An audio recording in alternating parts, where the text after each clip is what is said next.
And moving on, the Senate Committee on Finance commenced an investigative hearing into an alleged sale of 1.7 million barrels of crude oil seized by the Nigerian Navy between 2021 and the first quarter of 2022. The product was allegedly sold by the Economic and Financial Crimes Commission (EFCC) at an undisclosed amount. The transaction was, however, said to be without the awareness of the Minister of Finance, Budget and National Planning, Ahmed Zainab.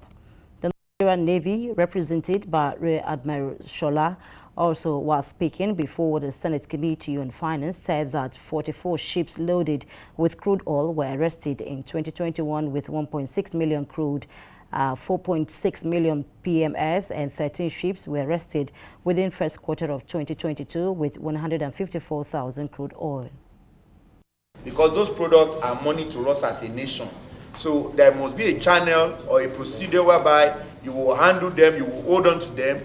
After some time, maybe you return it to an NPC or you sell and the money remitted to the consolidation revenue or the federation account. So we want to know the process that it involves. You just ship and you leave them there for the next 2 years, 3 years, I don't know. Have everything been disposed of, or there are still some with you? Some are still with us, some have been disposed of.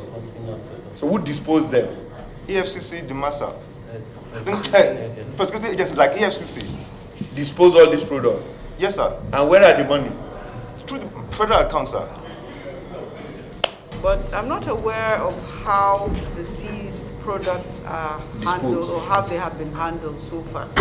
When we made inquiry, they said in the past, they attempt to hand over the crude to IOCs, and IOCs are not really willing to accept them.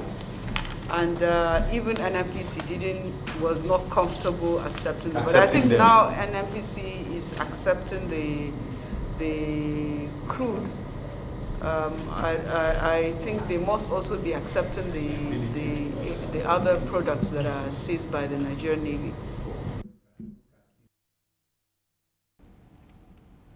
Stakeholders comprising of Estate Surveyors, Valuers Registration Board of Nigeria and Nigerian Institute of Building and the Federal Capital Territory have disagreed on the proposed law to regulate house rent payment advancement within the Federal Capital Territory. Kicking against the bill, the Registrar of Estate Surveyors and Valuers Registration Board of Nigeria, Ifeanyi Uzowane, said the proposed legislation is wrong-headed as the stakeholders in property rental industry and not just landlords and tenants, and recall that the Senate had, on the strength of a bill sponsored by Senator Smart Adeyemi Seal, mandated its Committee on Lands, Housing and Urban Development to organize a public hearing on the planned legislation seeking for maximum of 3-month advance rent payment and monthly payment for old tenants as against 1 or 2 years being collected by many of the landlords.